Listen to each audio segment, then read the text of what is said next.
In episode 49 of the Global Travel Planning Podcast, returning guest Dianne Bortoletto shares her insider tips for making the most of a trip to Italy's breathtaking Amalfi Coast. Dianne reveals what you really need to know before you go.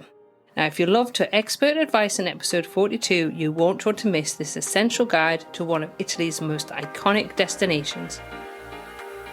Hi and welcome to the Global Travel Planning Podcast. I'm your host, Tracy Collins, who with my expert guests will take you on a weekly journey to destinations around the globe, providing travel inspiration, itinerary ideas, practical tips and more to help you plan your next travel adventure.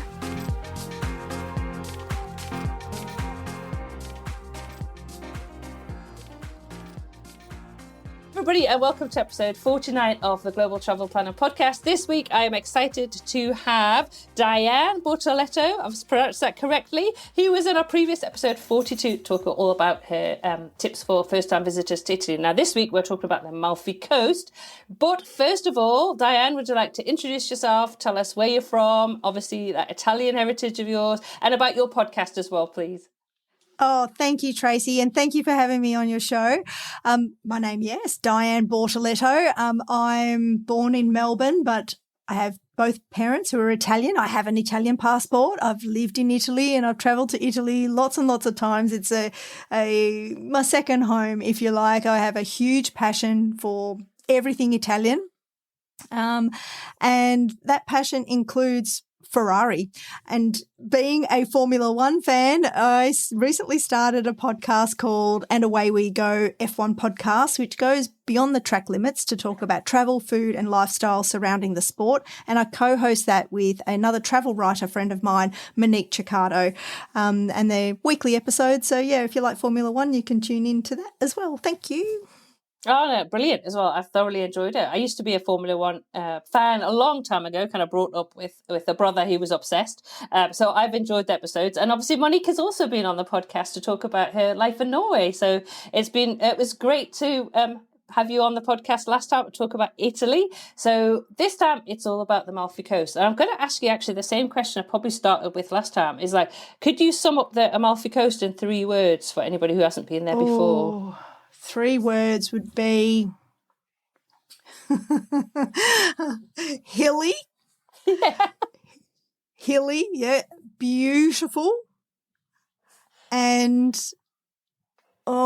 hilly, beautiful and unexpected. Lovely. And a beautiful part of the world. I totally agree. Definitely have that second adjective. Totally. Yeah. Let's talk about what makes the Amalfi Coast so special. Should we actually just explain to our listeners where the Amalfi Coast is located in Italy? That's probably a good start, actually. Yeah, so it's in what they call south of Italy. So pretty much south of Rome is southern Italy, but the Amalfi Coast is south of Naples. About an hour from Naples by train is Sorrento, and that's the gateway for the Amalfi Coast. And then it stretches along the coast there in the region of Campania. And what makes it so special? Well, it's just beautiful. It's where the mountains meet the sea, and you just feel like you're standing in a postcard the whole time. I mean, there's a reason why that iconic seaside shot of Italy that you see everywhere is Positano, because it is just so beautiful. You have colourful houses that seem to somehow just stick out of the side of the mountain, defying gravity. And there's beautiful rocky outcrops, and the sea is just crystal clear and so beautiful, the most beautiful hues of blue. And obviously it's Italy, so the food's amazing and the people are vibrant and full of energy, and it's just a stunning part of the country. It is. It was one of the areas actually that I couldn't wait to go to, and I managed to go there in November, so I was very, very lucky to be able to do that. Now, if somebody's planning to spend time on Amalfi Coast, how long would you recommend they stay there for to actually be able to experience it? I don't know, about 15 years, perhaps? No. I wish I could afford a house there, Dianne. Yeah, exactly. No, I would say, it would, look, giving yourself a week would be really lovely, because then you could see the Amalfi Coast with doing something every day without feeling too rushed. If you can do 2 weeks and you're just going to have more opportunities for swimming and taking boat trips, and just lazing around, enjoying the sun. And I mean, the people watching on the Italian beaches is next level. Like, people watching in the city is one thing, but on Italian beaches is next level. It's incredible. You will be entertained. So in terms of things to experience on the Amalfi Coast, because I could talk about places to visit, because we obviously know, places like Amalfi, obviously. But yeah. What should you experience to fully kind of get the Amalfi Coast kind of spirit? I guess that's the way to say it. You definitely need to experience the Amalfi Coast on water. So I think taking a boat trip, like a boat tour on the island of Capri, which is a 30-minute ferry ride from Sorrento or Positano, that ferry ride itself is stunning, but when you get to Capri, you can take a boat tour to the Blue Grotto, which is just like absolutely incredible. The bluest, most aqua iridescent water you'll ever see in your life. And that's due to the sunlight hitting the water in a certain way, and it's in a cave and a grotto. Yeah. So that's just experiencing the Amalfi Coast on water is something that every visitor should do. So what other things should people do? Should they go for a walk? I'm just thinking about Monique, because I know Monique did a hike recently, didn't she, on Amalfi Coast? Oh, she did. Yeah, she did the Walk of the Gods, I think, Monique, which is a pretty, it's a fairly strenuous hike. I wouldn't necessarily recommend it for everybody. Yeah, no, before you go to the Amalfi Coast, if you've got your heart set on the Amalfi Coast as a holiday, my advice would be take the stairs, ditch the lift, ditch the elevator, take the stairs and train. Honestly, you will thank me for it later. There's the stairs in Positano, Sorrento, and even the hills in Amalfi and Capri are just the next level. Like, you will get thigh burn every day going up and down those stairs. Yeah, it's true. So I used to send my husband down to the shop, because we rented a villa in, I think we're in Minori or Maori, one of the smaller towns, and I used to send him to the shop to go and get the supplies, because the steps down were crazy. I was like, no, you can do that. Yeah. So a tip, if you are visiting the Amalfi Coast, especially if you're staying in places like Sorrento or particularly Positano, because there's one road in Positano, like one road, and then all the rest of the roads are laneways and you can't take a vehicle down there. So, but there's porters, so you can pay a guy and he'll put your luggage either in a big, like a wheelbarrow, a trolley, and take it to your accommodation, or they'll just carry it for a fee. And last time I went to Positano, I thought, nope, I had a backpack. I was traveling with a back, because we were going to lots of different places in Italy, and I didn't want to drag my suitcase over cobbled stones. Thought, I'm taking my trusty old backpack, and I thought, no, I can walk up these stairs to our villa. We rented a villa in Positano, and oh my goodness, let me tell you, carrying 17 kilos on my back and going up 97 steps. Oh no! Wow, I made it. I did it, but I only did it once, and I paid somebody to take my luggage back. Yep.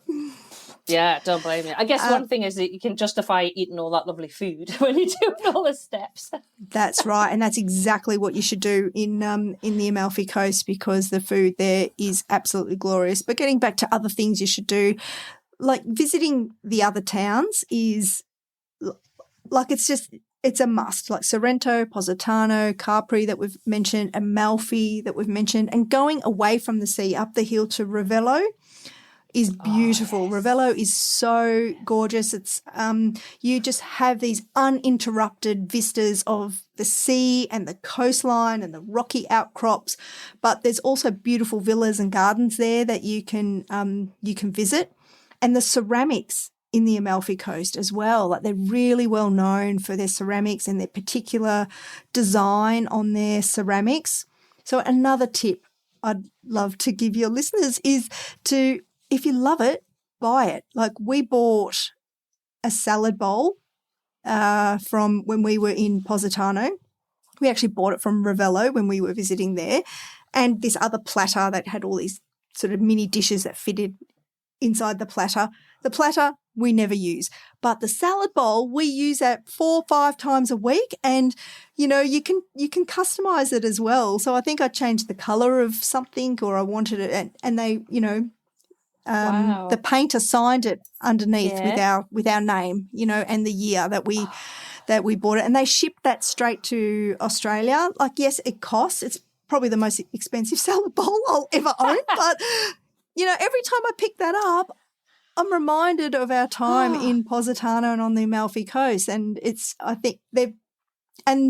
lasted. Like, I bought that it was 2010, so yeah, 15 years ago. Wow. Oh, what a great souvenir. That's it. You're actually still using it. And as you say, you can ship it back. I did buy a whole load of things. I remember actually when I was in Sorrento, which are now at my friend's house, which I've got to get back to Australia somehow, because I didn't ship it back. I bought little things actually. But yeah, I mean, there's some amazing things to see and do and buy, that's for sure, and being able to ship it back makes things a lot easier. So if you're thinking I'm going to be going and I really want to buy this stuff, don't worry, you can ship it and they will do that for you. Yeah, definitely.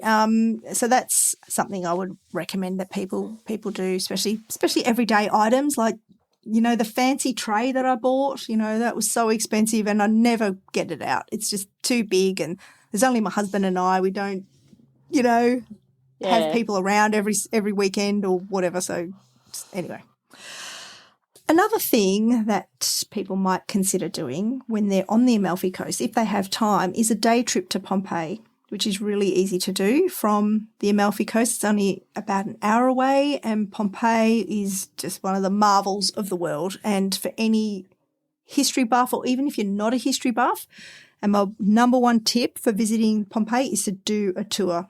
I've done it several times, once on my own, and I'll never do that again, because you just don't get enough out of it. You don't really know what you're looking at. There's only so much reading of the, interpretive signs that you can do, and avoid going if it's going to be like 38 degrees, because it's really hot. There's no shade. Pompeii. No shade, none at all.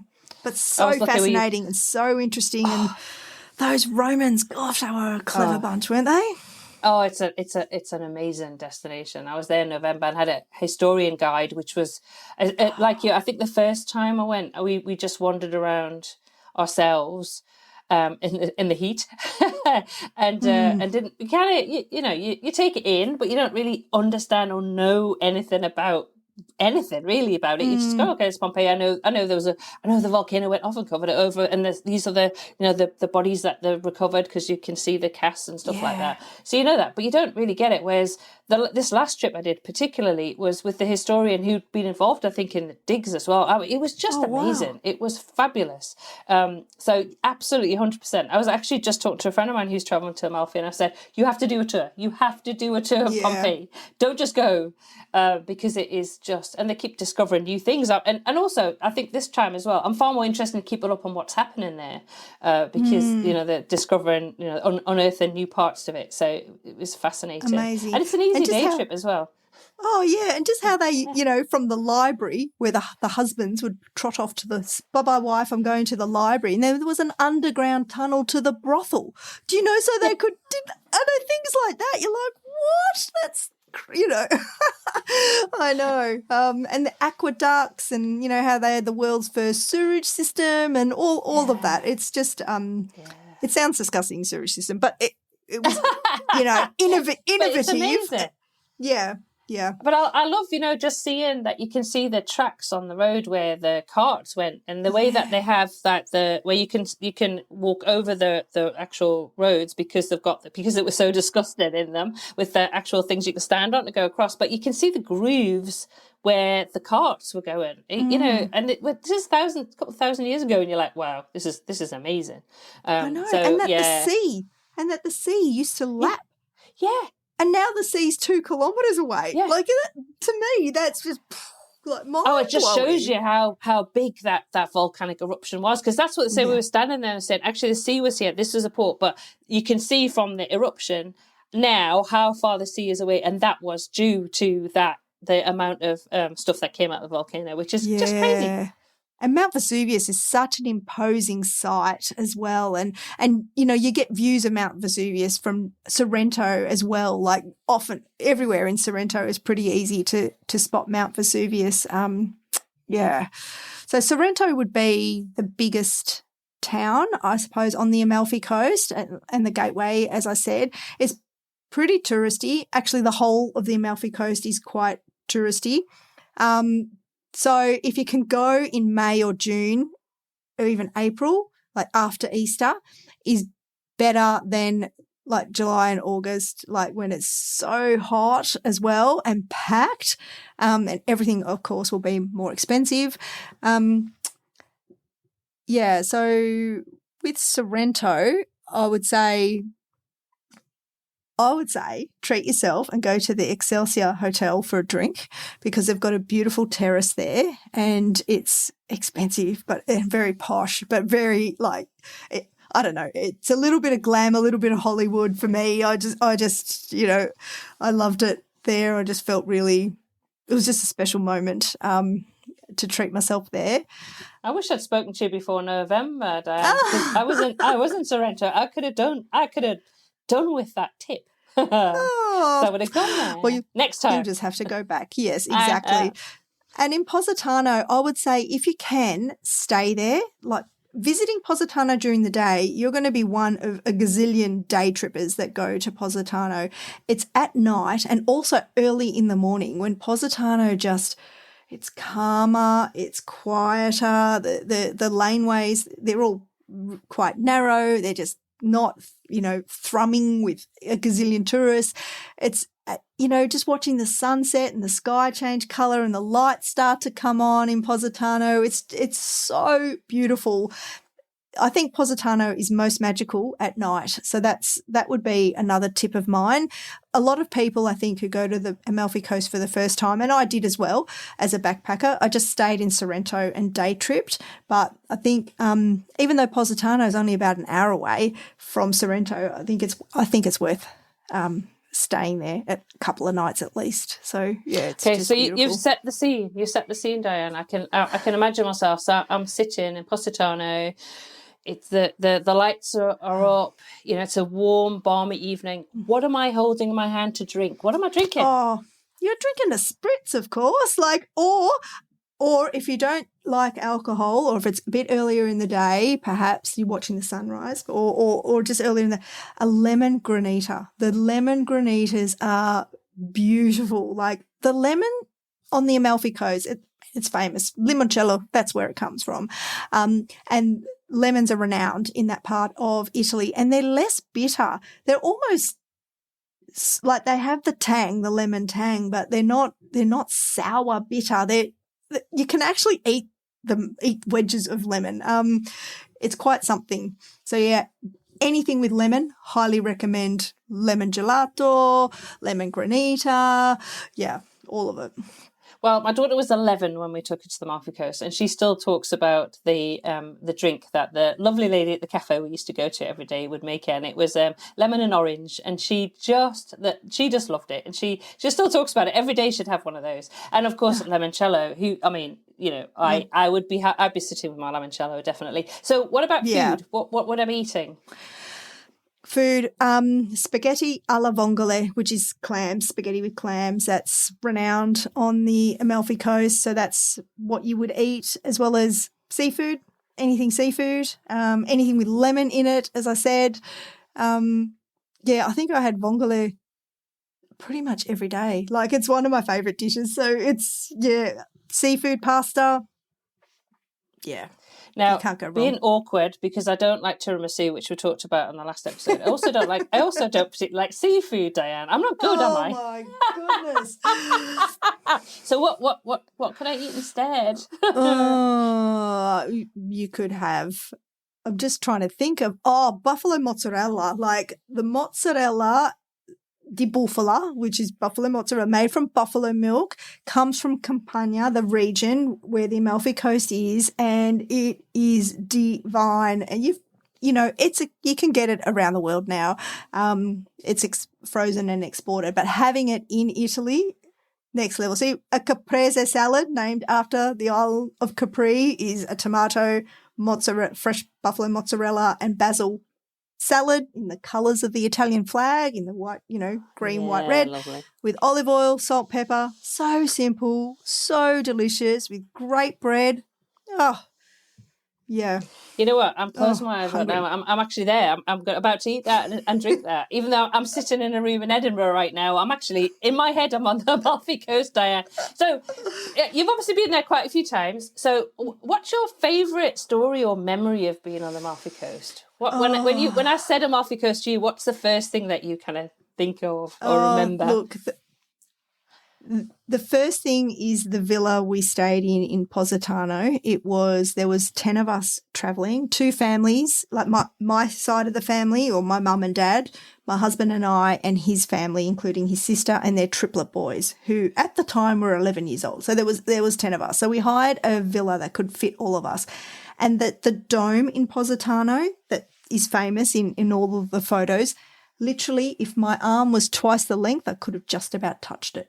Like we were from the terrace of this villa, and just waking up there, and the villa was beautifully furnished, and just waking up every morning and just going out on the terrace and just looking at that view. Oh my God, my shoulders just drop and I just feel more relaxed just thinking about that, and that villa was, like, I'm not going to lie, it was hugely expensive, but because we were splitting it between, all of us, we could manage it. But there's a few other places in Positano that I've stayed at before that are a much more reasonable, and one of them that I'll give a shout out to, because it's a little family-run pensione, and it's called Pensione Maria Luisa. And most of their rooms also have a little terrace, not a big grand terrace like a villa, but a little terrace with those views of Positano. It's just as beautiful, and the price, oh my God, the prices are so accessible there, and it's just run by a little family. You have to carry your luggage there. There's no, I don't know whether the porters serve, it's at the southern end of Positano, so I'm not sure that the porters serve that area. But yeah. Oh, it sounds amazing. Yeah. It sounds amazing. Now, so when I went to Amalfi Coast, and it's a while ago now, as in to stay there, I was there in November, but only unfortunately for a day trip. We got around by bus. So we went to Salerno and then got a bus to, I can't remember if it's Maori or Minori we stayed in, which was an interesting coach trip. I have a very good story. My daughter, we decided to go to Pompeii. I have to share this in this. She's going to kill me, but we decided we'd go to Pompeii. So obviously we jumped on the local bus to Salerno to get the train up to Pompeii. And she decided that morning she'd have a milkshake for breakfast, as you do when you're 11 years of age and about to go on the most windy coach trip ever. Oh, God. We literally got about a kilometre, not even, maybe a kilometre from the train station. She turned green and she said, "Mum, I think I'm going to be." So what I did is I put my hand with a tissue over her mouth just as she was sick, which then the sick proceeded to kind of bounce off my hand and the tissue and spray the people sitting on the bus behind us with a lovely sour banana milkshake smell in the heat of August. Aha! So luckily, now the Italians, thank God the Italians love children, because nobody went mad. Nobody said anything. I just cleaned her up. I had to go and clean her up in the train station. But everybody was lovely, and just considering she'd just sprayed them with sick. So that was our experience. My sister, who is 23 years younger than me, so she's a bit more adventurous when it comes to her transportation methods. She went around the southern part of the Amalfi Coast and probably on a motorbike with a boyfriend. Now, I probably would not do that either. Now, how do you get around when you go there? I have hired a Vespa and cruised at, I used to own a Vespa in Perth. So, I feel quite confident riding. And in fact, I felt safer riding a Vespa along the Amalfi Coast than I did sitting in a car when I've been there with somebody else driving in the past, because as you know, those roads are really, really narrow. I wouldn't recommend a Vespa for anybody, like everybody. You need to be confident on two wheels. If you're not confident on two wheels, the local bus is cheap, frequent, and you get incredible views of the coastline, and you'll have stories to tell everybody when you get back home, because you'll think you're going to die about 15 times. Yes. You just think, I oh still my God, remember it. we're going over the side of the cliff. We're going, oh no, but they don't. They're very, very skillful drivers, those bus drivers. I don't know how they do it. But your story, Tracy, just reminded me of another story. On this trip with two families, there was 10 of us staying in this beautiful villa. To get to Positano, we had arranged a private transfer because there was 10 of us. So we had a private transfer that took us from Rome to Positano. And one of my nephews, one of the 11-year-old triplets, on that road after Sorrento, on the way to Positano, he turns to his mum. He's like, Mum, I need the toilet. And she's like, there's just nowhere to stop. Like both sides of that very narrow road are full of parked cars. There's blind corners everywhere. You can't stop. So, and he was just like in agony, dying of pain, needing to go to the toilet. And at one point, my brother-in-law said, oh, here's an empty bottle. And my sister-in-law was like, he's absolutely not going to go in an empty bottle in the back of this Mercedes transfer van. Like, oh, the poor kid, he was just looking at me like, Auntie Di, help me. Like, and I was just like, John, you're going to have to hang on. And he kept whinging about needing the toilet, that my sister-in-law ended up saying to him, John, you're ruining my serenity. I'm trying to enjoy the Amalfi Coast. Like, you're just going to have to wait. There's nothing else you can do. And as soon as we pulled into a garage where they dropped us off in Positano, he was buckled over in pain and, made it to, where's the bathroom? And went straight there. And it was fine. There was no accidents. It was totally fine. But there's just his big eyes looking at me like, help me. There's nothing I can do. There's two great lessons from that, Dianne. One, don't let your kid have a banana milkshake before a windy road trip on the Amalfi Coast, and make sure they go to the toilet before they Exactly. Now, the other good way to get around, Tracy, in the Amalfi Coast is by boat, like I said. So the ferries, and that's how I would recommend people get there to the Amalfi Coast, is by ferry, because there's a couple of ways you can get there. Private transfer, like I mentioned, which costs the most. The train from Naples, it's a regional train, and it goes through all the outer it's awful. Like, I would not recommend it to anybody. Like, it's often full of people who look like they've had a really hard, rough life, maybe drug addicts, maybe homeless people. I've done that train trip several times, and I always feel on edge and uneasy doing it. But from Naples, you can from the train station, if you get a train to Naples or fly into Naples, you can get a taxi to the port and then get a ferry from the port to Sorrento or Positano or wherever you're staying. And that is by far the most pleasant way to get to your destination on the Amalfi Coast, in my opinion.